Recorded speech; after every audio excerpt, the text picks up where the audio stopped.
जिन्होंने हमारे हक और अधिकार की लड़ाई लड़ी। और आज डॉक्टर बाबा साहब अम्बेडकर जी को जिन्होंने उनके शुरुआती दौर में आर्थिक सहायता किया, मूल नायक बाबा साहब अम्बेडकर जी का जो वृत्त पत्र था उसे निकालने में मदद की, बाबा साहब को आधार स्तंभ दिए।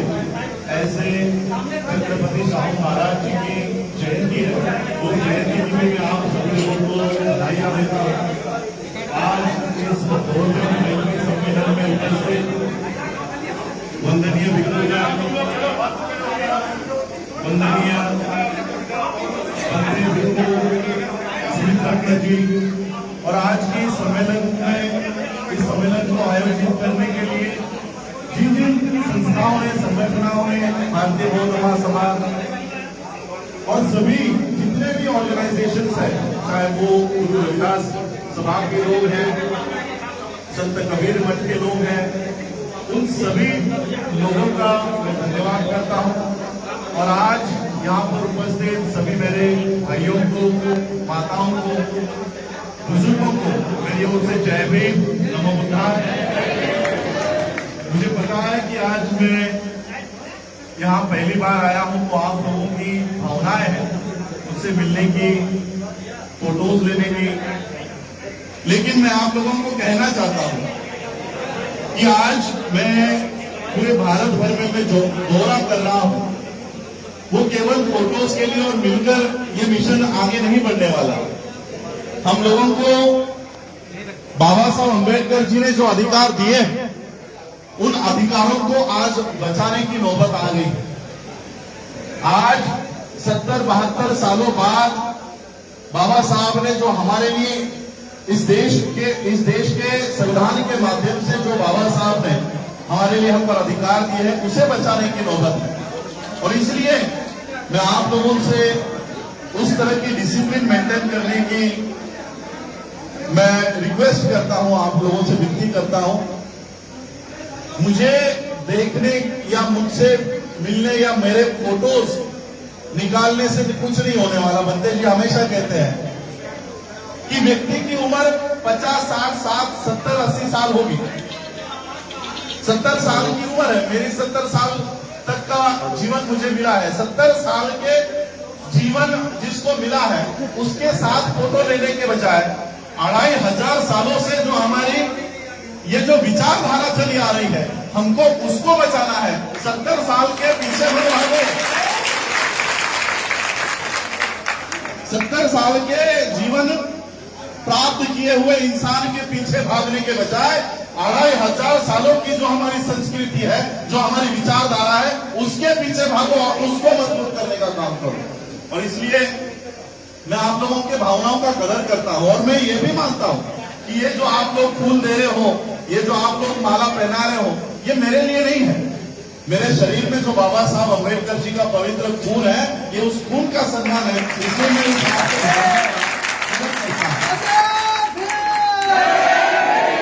लेकिन मैं एक बात और कहना चाहता हूं कि आप लोग मुझे बाबा साहब अम्बेडकर जी के परिवार का सदस्य होने के नाते यहाँ पर देखने के लिए, सुनने के लिए आए। लेकिन बाबा साहब का परिवार क्या 4 लोगों का परिवार था? क्या बाबा साहब के परिवार में केवल उनके बेटे और उनके भतीजे ही थे? बाबा साहब के 4 बच्चे मर गए, 4। लेकिन बाबा साहब अपने 4 बच्चों को बचाने के लिए घर में बैठे नहीं थे। बाबा साहब के 4 बच्चे मर गए। पहला बच्चा गंगाधर जब बीमार था, तब बाबा साहब अम्बेडकर प्रदेश में थे। माता रमाई ने बाबा साहब अम्बेडकर जी के नाम से खत लिखा कि बाबा साहब गंगाधर बहुत बीमार है, उसको दवाई के लिए मेरे पास पैसे नहीं है, तो कुछ पैसे भेजिए। बाबा साहब ने खत लिखा और खत में लिखा कि रामू, मेरे पास भी पैसे नहीं है, मैं भी दिन में एक ब्रेड का टुकड़ा खाकर दिन गुजार रहा हूं। अगर हमारा बच्चा नहीं बच सकता तो हमें उसे जाने देना चाहिए। बाबा साहब अम्बेडकर जी के ऐसे 1 नहीं, 2 नहीं, 3 नहीं, 4 बच्चे मर गए। कुछ ऐसे हालातों में जब बाबा साहब के पास पैसे नहीं थे, और कुछ बच्चे तो ऐसे हालात में मर गए जब बाबा साहब के पास पैसे आ गए थे। पैसे आने के बावजूद बाबा साहब का बच्चा, आखिरी बच्चा राज रतन, जो आज मेरा नाम है, उस नाम का बाबा साहब का चौथा बच्चा था।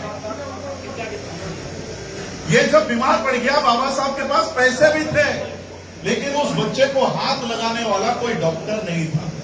ये अछूतों के बच्चों को हम हाथ नहीं लगाते, इसलिए बाबा साहब के बच्चों को किसी ने हाथ नहीं लगाया। आज आपके बच्चे को अगर 100 डिग्री बुखार भी आ जाए तो आप आपके यहाँ के सबसे महंगे डॉक्टर के पास जाकर अपने बच्चे को ठीक करवाते हो। आज आपके बच्चे जो आज यहाँ पर दिखाई दे रहे हैं, बाबा साहब ने अपने 4 बच्चे अगर इस जमीन में नहीं गाड़े होते तो आज हमारे बच्चे भी जिंदा नहीं दिखते। बाबा साहब का परिवार सिर्फ 2-4 लोगों का नहीं है। मैं रिश्ते से, खून से तो बाबा साहब का परपोता तो हूं ही, लेकिन विचारों से मैं बाबा साहब का सुपुत्र हूं। और मैं आप लोगों को कहना चाहता हूं कि इस देश में हर वो व्यक्ति जो बाबा साहब के विचारों पे चलता है, वो बाबा साहब का खून है, वो बाबा साहब के विचारों का बेटा है। और इसलिए हम लोगों को विचारों के लोग तैयार करने हैं। आज यहाँ पर हमारे दौरों का उत्तर प्रदेश में जो सारे अलग अलग जिलों में दौरे लगे हैं, बंदे सुमित रतन जी के नेतृत्व में, सभी अम्बेडकराइट्स लोगों के नेतृत्व में, इसका एक उद्देश्य है। इसका उद्देश्य यही है कि हम लोग अलग अलग संगठनाएं, हमारे अलग अलग संगठनाएं बनी है और हम लोग अलग अलग काम कर रहे हैं। काम एक ही विचारधारा का है, एक ही विचारधारा का। यहाँ पर हम सभी लोग उस विचारधारा पर काम करने वाले लोग हैं जो तथागत बुद्ध से लेकर डॉक्टर बाबा साहब अम्बेडकर जी तक ये विचारधारा, मान्यवर काशीराम जी तक ये विचारधारा चली आ रही है। ये उस विचारधारा के हम एक ही लोग हैं। अगर हमारी विचारधारा एक है तो हमारे आंदोलन अलग अलग क्यों है? हमारा दुश्मन अगर एक है, ये 2 विचारधाराओं की लड़ाई चल रही है। एक ऐसी विचारधारा जो समता, न्याय, बंधुता इसके ऊपर आधारित है, और एक विचारधारा आधारित है जो समता नहीं चाहती। एक विचारधारा ऐसी है कि शूद्रों ने अगर पढ़ाई भी कर ली तो उनका धर्म भ्रष्ट हो जाता है। ऐसी एक विचारधारा काम कर रही है देश में। ये 2 विचारधाराओं की लड़ाई चल रही है, और इसलिए जो हम समता को मानने वाले लोग हैं, चाहे वो अलग अलग संगठनों में हो, लेकिन हमारा आंदोलन एक होना चाहिए। और तब यह आंदोलन अगर एक होता है तब हमारी ताकत भी, ये जो अलग अलग उंगलियां हैं, एक होने पर ये मुट्ठी बन जाएगी। आज जो लोग इस देश के संविधान के खिलाफ है, ये मुट्ठी अगर उनके मुंह पर पड़ी तो ऐसे लोग फिर कभी उठकर खड़े नहीं हो पाएंगे। इसलिए हमारे कार्यक्रमों का उद्देश्य यह है कि जितने भी अलग अलग संगठनें हैं, चाहे वो बाबा साहब अम्बेडकर जी के नाम पर बनी हो, तथागत बुद्ध के नाम पर बनी हो, गुरु रविदास जी के नाम पर बनी हो, संत कबीर मठ के लोग हो, वाल्मीकि समाज के लोग हो, हमारे संगठनें भले अलग अलग हो, लेकिन हमारा आंदोलन एक होना चाहिए। और ये इसलिए एक होना चाहिए क्योंकि जो अधिकार बाबा साहब हमको देकर गए हैं, आज उन अधिकारों को छीनने वाले लोग, खत्म करने वाले लोग आज यहाँ पर इस देश में हुक्मरान बन बैठे हैं। इस देश में संविधान कब लागू हुआ? 1950 में लागू हुआ। 1949 में बाबा साहब ने इस देश को संविधान दिया। 1950, आज 2021 है, कितने साल हो गए? 71। मनुस्मृति कितने सालों तक थी इस देश में? 2-2.5 हजार सालों तक मनुस्मृति, तथागत बुद्ध के भी पहले से इस देश में इन लोगों ने असमानता फैला दी थी। 2-2.5 हजार सालों की मनुस्मृति। अगर हम औसतन, एवरेज हमारी एज पकड़े, 100 साल भी अगर पकड़ते हैं तो 2500 साल के मनुस्मृति के कानून में हमारी कितनी पीढ़ियां गई होंगी? 2500 सालों के मनुस्मृति में 100 अगर हमारी उम्र पकड़ते हैं तो 25 पीढ़ियां हमारी मनुस्मृति के कानून में जी रही थी। आपके परदादा, उनके परदादा, उनके परदादा, आपको तो नाम भी पता नहीं होगा। 4-5 पीढ़ियों बाद हमारे नाम भी हमको पता नहीं होंगे। तो 25 पीढ़ियां हमारी मनुस्मृति के कानून में जी रही थी। अब संविधान हुआ है 71 ईयर का, इसमें हमारी एक पीढ़ी भी अभी तक पूरी नहीं हुई है। लेकिन 2500 सालों के मनुस्मृति को 70 साल के संविधान से डर लगने लग गया है। ऐसा क्यों? ये डर क्यों है? 70 सालों में ही इस देश के संविधान को क्यों हटाया जा रहा है? एक आर्टिकल 21C कहता है कि इस देश में एजुकेशन, शिक्षा, ये सभी स्टेट्स की जिम्मेदारी होगी। अब ये आर्टिकल खत्म कर दिया गया। न्यू एजुकेशन पॉलिसी 2020 लाया है और कहा है कि अब ये स्टेट, कोई भी स्टेट एजुकेशन नहीं देगा। एजुकेशन कौन देगा? अडानी, अंबानी, ऑक्सफोर्ड, कैम्ब्रिज, ये देंगे। यानी जिन स्कूलों में हमारे बच्चे शिक्षा प्राप्त करके IAS बन रहे थे, अब ऐसे स्कूल तैयार होंगे जहां पर हमारे बच्चे दहलीज पर भी पैर नहीं रख पाएंगे। तो ये क्यों खत्म कर रहे हैं? ऐसा क्या लिखा है बाबा साहब ने संविधान में? ऐसा क्या है संविधान जो 2500 साल की मनुस्मृति इस संविधान से डर रही है? ऐसा क्या लिखा है? चलिए मैं उदाहरण के साथ आप लोगों को संविधान क्या है और मनुस्मृति क्या थी यह आप लोगों को बताना चाहूंगा। और यह उदाहरण भी किसी XYZ आदमी का नहीं लूंगा, यह उदाहरण मैं खुद बाबा साहब का लेना चाहता हूं। मनुस्मृति के कानून में बाबा साहब के साथ क्या हुआ करता था और संविधान में हमारे साथ क्या हो रहा है। बाबा साहब जब 7-8 साल के थे तब उनके पिताजी मिलिट्री में थे और कई महीने वो घर पर नहीं आते थे। जहां पर पोस्टिंग हो गई वहीं पर वो सर्विस किया करते थे। तो बाबा साहब के पिताजी को लगा कि बहुत महीने हो गए मैंने अपने बच्चों को नहीं देखा, क्यों ना अपने बच्चों को वैकेशंस जो लगी है, छुट्टियां लगी है स्कूल की, तो क्यों ना बच्चों को अपने हेडक्वार्टर पे बुलाया जाए। तो बाबा साहब के पिताजी ने खत लिखा और बच्चों को कहा कि अभी आपकी छुट्टियां लग गई है, आप लोग मुझे मिलने के लिए ये ट्रेन पकड़ के इस तारीख को या किस तारीख को आने वाले हो वो लिख कर मुझे भेजो, मैं आप लोगों को लेने के लिए आ जाऊंगा। अब ये खत बाबा साहब को मिला। बाबा साहब ने देखा कि हमारे पिताजी ने हमको बुलाया है, तो बाबा साहब, उनके भाई और उनके बहन के बच्चे सभी 4-5 लोग ये बाबा साहब के पिताजी को मिलने के लिए निकल पड़े। अब बाबा साहब ने खत लिखा कि हम ये ट्रेन पकड़ के इस तारीख को आ रहे हैं, लेकिन ये खत, ये टेलीग्राम बाबा साहब के पिताजी को मिला ही नहीं।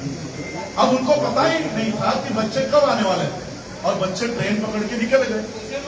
ट्रेन पकड़ के निकल गए, जिस प्लेटफॉर्म पे, जिस स्टेशन पे उतरने के लिए कहा था वहां पर उतर गए और बच्चे राह देख रहे अपने पिता। अब पिता को पता ही नहीं कि बच्चे आ गए। बाबा साहब स्टेशन पे खड़े हैं, उनके भाई, उनके बहनों के बच्चे। स्टेशन मास्टर ने देखा ये अच्छे घर के लड़के दिख रहे हैं, बच्चे दिख रहे हैं, तो स्टेशन मास्टर उन बच्चों के पास आया। उसने देखा ट्रेन चली गई, सभी लोग चले गए, ये बच्चे क्यों रुके हैं? स्टेशन मास्टर ने बच्चों को पूछा, बाबा साहब को पूछा कि आप लोगों को कहां जाना है? तो बाबा साहब ने वो खत दिखाया कि मेरे पिताजी मिलिट्री में ऑफिसर है और उन्होंने हमको मिलने के लिए बुलाया। स्टेशन मास्टर को लगा ये बड़े ऑफिसर के बच्चे हैं, तो स्टेशन मास्टर ने वहीं पर एक बैलगाड़ी खरीदी, बैलगाड़ी वाले को बुलाया और कहा कि ये बच्चे अच्छे घर के लग रहे हैं, बड़े अफसर के बेटे हैं, बच्चे हैं, इनको ये पते पर छोड़ दो। तो बैलगाड़ी वाले ने उन बच्चों को, बाबा साहब को बैलगाड़ी में बिठाया और जैसे ही बैलगाड़ी ये बाबा साहब के पिताजी जहां पर रुके हुए थे वहां के लिए निकल पड़ी, वो बैलगाड़ी वाला बच्चों से चर्चा करना शुरू कर दिया, बात करना शुरू कर दिया, कौन गांव के हो, कहां से हो और धीरे धीरे क्यों कौन से जाति के हैं ये भी उसने पता करवाया।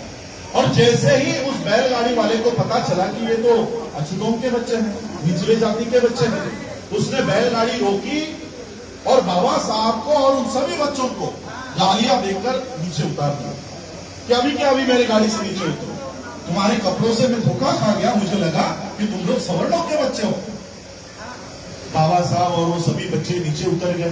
बाबा साहब ने कहा ये ज्यादा पैसे ले लो, लेकिन हमको हमारे पिता के यहाँ छोड़ दो।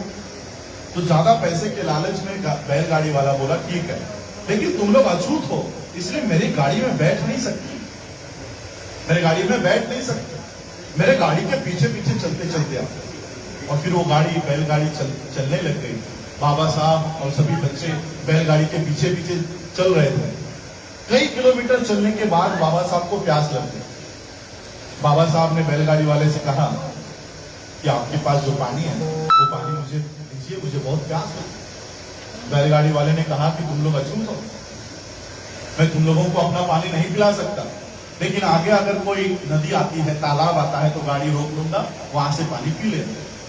बहुत देर हुआ, कोई नदी नहीं आ रही थी, कोई नाला नहीं आ रहा था, कुछ नहीं आ रहा था। बैलगाड़ी वाले को भी दया आ रही थी कि बच्चे पानी प्यास लगी है, पानी मांग रहे हैं। और उतने में एक पानी का तालाब या उस बैलगाड़ी वाले को दिखा। उसने कहा वो देखो वहां पर पानी दिखाई दे रहा है। बाबा साहब और सभी बच्चे दौड़ते दौड़ते वहां पर गए और बाबा साहब ने देखा ये कीचड़ है, ये तो कीचड़ है, लेकिन प्यास लगी थी। बाबा साहब ने कीचड़ हटाया और वो गंदा पानी बाबा साहब ने और सभी बच्चों ने पिया। बाबा साहब फिर कई किलोमीटर चलते चलते अपने पिता के यहां पहुंचे। पिता ने देखा कि ये मेरे बच्चों की हालत क्या हो गई है, मुंह पर मिट्टी, बदन पर मिट्टी, कपड़े सब मैले हो गए हैं। और बाबा साहब के पिताजी को पता चल गया कि मेरे बच्चों के साथ क्या हुआ होगा। बाबा साहब दौड़ते दौड़ते आए, बाबा साहब अपने पिताजी के गले लगे और बाबा साहब ने एक ही सवाल पूछा कि पिताजी हमारे साथ ऐसा क्यों होता है, हमारे साथ ऐसा क्यों बर्ताव किया गया, ये बैलगाड़ी वाला मुझे अपने गाड़ी में क्यों बैठने नहीं देता, मुझे पानी पीने का अधिकार क्यों नहीं है। बाबा साहब के पिताजी ने कहा कि यही व्यवस्था तुम्हें बदलनी है, यही चित्र तुम्हें बदलना है। और उसी बच्चे ने बाबा साहब अम्बेडकर जी ने इस देश का संविधान लिखा। मनुस्मृति के कानून में खुद बाबा साहब के ऊपर कीचड़ का पानी पीने की नौबत आ गई। मनुस्मृति के कानून में बाबा साहब को बैलगाड़ी में बैठने का अधिकार नहीं था, लेकिन उन्हीं बाबा साहब ने इस देश में संविधान दिया और उन्हीं बाबा साहब के बदौलत आज हम लोग ये बिस्लरी का पानी पी रहे हैं। जिन बाबा साहब को मनुस्मृति के कानून में बैलगाड़ी में भी बैठने की इजाजत नहीं थी, उन्हीं बाबा साहब के संविधान के कानून में हम हवाई जहाज में बैठते नहीं है, हवाई जहाज उड़ा रहे हैं। हमारे आज सुबह एयरफोर्स के साथी आए, एयरफोर्स में कमांडेंट है, एयरफोर्स में चीफ है, ऐसे लोग आज बाबा साहब के संविधान के माध्यम से तैयार हुए, ऐसे लोग तैयार हुए। और इसलिए 2500 सालों के मनुस्मृति को संविधान से डर लगने लग गया है कि मनुस्मृति कह रही थी कि तुमको कीचड़ का पानी भी पीने को हम नहीं देंगे, ये संविधान बाबा साहब का आपको बिस्लरी दे रहा है, आपको मिनरल वाटर दे रहा है। इसलिए ये 2500 सालों की मनुस्मृति डर रही है। इसलिए उनके ये जो लोग हैं, उनके विचारधारा को आगे फैलाने वाले जो लोग हैं, इस देश के प्रधानमंत्री से लेकर सभी लोग, ये जो लोग हैं, ये क्यों उस विचारधारा को मजबूत करने का काम कर रहे हैं। इसलिए आज ये नौबत आ गई है। अलग अलग संगठन बनाने का अधिकार भी बाबा साहब ने हमको दिया है, लेकिन अगर दुश्मन एक है तो हमारा आंदोलन भी एक होना चाहिए, हमारी लड़ाई भी एक होनी चाहिए। इसलिए ये कोई पार्टियों की लड़ाई नहीं चल रही है, कांग्रेस बीजेपी ये इन लोगों की लड़ाई नहीं है, ये लड़ाई दो विचारधाराओं की है, ये दो विचारधाराओं की लड़ाई चल रही है। और ये आज से नहीं चली आ रही है, 2500 सालों से चली आ रही है। और हम वो लोग हैं जो आज तक इस लड़ाई को, इस आंदोलन को, इस विचारधारा को हमने जिंदा रखा हुआ है, वो हम ही लोग हैं, हम ही लोग हैं। इन्हीं ब्राह्मणी व्यवस्था ने आगे चलकर हमको जातियों में बांट दिया ताकि हम लोग एक ना हो सके। ये रविदासिया, ये चमार, ये वाल्मीकि, पता नहीं कितने सारी जातियों में हम लोगों को बांट कर रखा है। लेकिन हम आज भी जर्मन संस्कृति के लोग हैं, इसलिए हम लोग आज यहाँ पर जो आए हैं वो आप सभी लोगों को एक करके बाबा साहब के दिए हुए हमको अधिकार को बचाने के लिए यहाँ पर आए हैं। बाबा साहब ने दिए हुए अधिकारों को, संविधान को बचाने के लिए हम आए। बाबा साहब ने दिया हुआ हम इसको हम लोग इस देश में एस्टैब्लिश करने के लिए आए हैं, उसका प्रचार प्रसार करने के लिए आए हैं। मैं आप लोगों की, क्योंकि हमको फिर आगे चलकर हरदोई में भी जाना है, तो मैं अधिक भाष्य नहीं करूंगा, लेकिन एक बात मैं और आप लोगों को बताना चाहूंगा, आप लोगों से शेयर करना चाहूंगा कि बहुत लोग, क्योंकि मैं आज पहली बार यहाँ पर आया हूँ और मुझे पता नहीं कि मेरे पहले भी बाबा साहब के परिवार से अगर यहाँ कोई आया है नहीं आया, मुझे इसकी जानकारी नहीं है। लेकिन सबसे पहले आप ही आए हैं। अच्छा, तो सबसे पहले बाबा साहब के परिवार से मैं ही यहाँ पर आया हूँ। तो मैं आप लोगों को बताना चाहता हूँ, मैं अलग अलग राज्यों में जब जाता हूँ तो वहाँ के लोगों को बाबा साहब का संपत्ति जानने का बहुत उत्सुकता रहती है कि बाबा साहब की प्रॉपर्टी क्या है, बाबा साहब के पास कितने बंगले थे, बाबा साहब के पास कितने स्कूल है, कितने कॉलेज है, बाबा साहब की प्रॉपर्टी कितनी है। देखिए, मैं आप सभी लोगों को बताना चाहूंगा, बाबा साहब अम्बेडकर जी 4 डिपार्टमेंट के 4 खातों के मंत्री रहे। उनके पूरे जीवन कार्यकाल में 4 खातों के मंत्री बाबा साहब रहे थे। आज हमारे यहाँ का एक सरपंच भी बन जाता है तो 7 पीढ़ियों को कमा कर रख के चला जाता है कि इतना पैसा वो इकट्ठा करता है। लेकिन बाबा साहब तो 4 खातों के मंत्री थे, तो कितना सारा पैसा जमा किया होगा बाबा साहब ने। बाबा साहब का जब महापरिनिर्वाण हुआ तब उनके बैंक अकाउंट में 15,000 रुपए थे, 15,000, और किसी बैंक का बाबा साहब पे कर्जा था। 4 खातों के मंत्री होने के बावजूद बाबा साहब अम्बेडकर जी के पास 15,000 रुपए।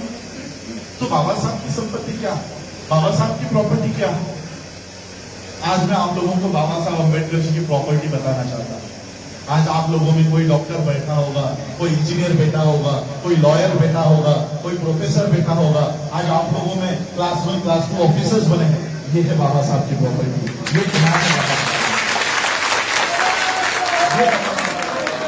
और इस प्रॉपर्टी का हिस्सा लेने के लिए मैं आया, इस प्रॉपर्टी में से हिस्सा लेने के लिए आप लोगों का योगदान हमें चाहिए। बाबा साहब अम्बेडकर जी के जो हक और अधिकार बाबा साहब ने दिए हैं उसको बचाने के लिए आपका साथ चाहिए, आपका सहयोग चाहिए। जो इस देश का इंटेलेक्चुअल वर्ग है उनको हम बताना चाहते हैं, उनको हम अपील कर रहे हैं कि आप लोग इस मूवमेंट को, हम लोगों को जो हम ये मूवमेंट चला रहे हैं इसको सपोर्ट कीजिए। आज हम लोग आप लोगों को अपील कर रहे हैं, इसलिए मैं आज यहीं पर आप लोगों के यहाँ पर उन्नाव की धरती पर यहाँ पर हूँ। मैं आप लोगों से आपके छोटा छोटा जो आपका सहयोग है, साथ है, वो आप लोगों का साथ चाहूंगा। और बाबा साहब ने जो ये मिशन हम लोगों के आगे सौंप कर गया है कि इसको बचाए रखना है इसको। और मैं और एक अपील करना चाहूंगा कि हम लोग आज जो काम कर रहे हैं, अपनी स्वतंत्र व्यवस्था खड़ी करने का भी काम हम लोग कर रहे हैं। अपनी स्वतंत्र व्यवस्था, आज आप लोगों के बच्चे जिन स्कूलों में जाते हैं, जिन शिक्षा के केंद्रों में पढ़ाई करने के लिए जाते हैं, उनको ब्राह्मणवादी शिक्षा के अनुसार ढाला जाता है। गुरु ब्रह्मा गुरु विष्णु का पढ़ाई उनके घरों में, आपके घरों में छोड़ी जाती है। और इसलिए मैं कहना चाहता हूं कि 70-72 साल इस देश के संविधान को हुआ है, तो क्या इन 70 सालों के संविधान का बेनिफिट लेकर हम अपनी शिक्षा की व्यवस्था नहीं खड़ी कर सकते। इसलिए आज आप लोगों के पास ये विहार है। मैं ये कहूंगा कि इस विहार के साथ साथ एक ऊपर और एक मंदिर बनाई जाए जिसमें हमारे बच्चे शिक्षा प्राप्त करें, हमारी खुद की शिक्षा। हमको किसी और के शिक्षा व्यवस्था में अपने बच्चों को नहीं डालना, हमारी खुद की शिक्षा जो हमारे भविष्यों का आंदोलन हमारे आने वाली नस्लों को, हमारे आने वाली पीढ़ियों को समझाया जाए। इसलिए आज मैं यहीं पर अपनी वाणी को विराम दूंगा। मैं बंते जी को भी हमें सुनना है और आप लोगों ने मुझे यहाँ पर आमंत्रित किया, इतना बड़ा सत्कार समारोह किया, उसके लिए मैं आप सभी लोगों का आभार भी व्यक्त करता हूँ। और ये कोई हमारा पहला या आखिरी दौरा नहीं है, हम लोग फिर आते रहेंगे। ये बहुत ही शॉर्ट और इंट्रोडक्शन हमारा कार्यक्रम चल रहा है, सारे उत्तर प्रदेश में चल रहा है। ये 10 दिन के बाद फिर हम लोग 10-15 दिन का दौरा करेंगे और एक बहुत बड़ा हमारा कैंपेन चल रहा है कि 5 करोड़ लोगों को 2025 में बौद्ध धर्म के दीक्षा का समारोह हम लोग करने जा रहे हैं। 5 करोड़। और ये सभी इंटेलेक्चुअल, सभी लीडर्स, जितने भी दिल्ली से लेकर कश्मीर से लेकर कन्याकुमारी तक जितने भी इस विचारधारा में काम कर रहे लोग हैं, वो सभी लोग काम कर रहे हैं। ये किसी एक के नेतृत्व में नहीं हो रहा है, सभी बहुजन समाज के नेतृत्व में हो रहा है। और इसलिए मैं आप लोगों को 2025 का आज ही आमंत्रण देके जा रहा हूँ। 2025 के अशोका विजयादशमी के दिन प्लेस कहां पर है ये डिक्लेयर किया जाएगा। उस दिन आप सभी लोगों को बौद्ध धर्म की दीक्षा लेने के लिए आप सभी उन्नाव के लोगों को मैं आमंत्रित कर रहा हूं कि 2025 के अशोका विजयादशमी के दिन हम लोगों को बौद्ध धर्म के दीक्षा के समारोह में भी शामिल होना है। इतना ही मैं कहूंगा और अपनी वाणी को विराम देता हूं। जय हिंद, जय भारत, जय भारत।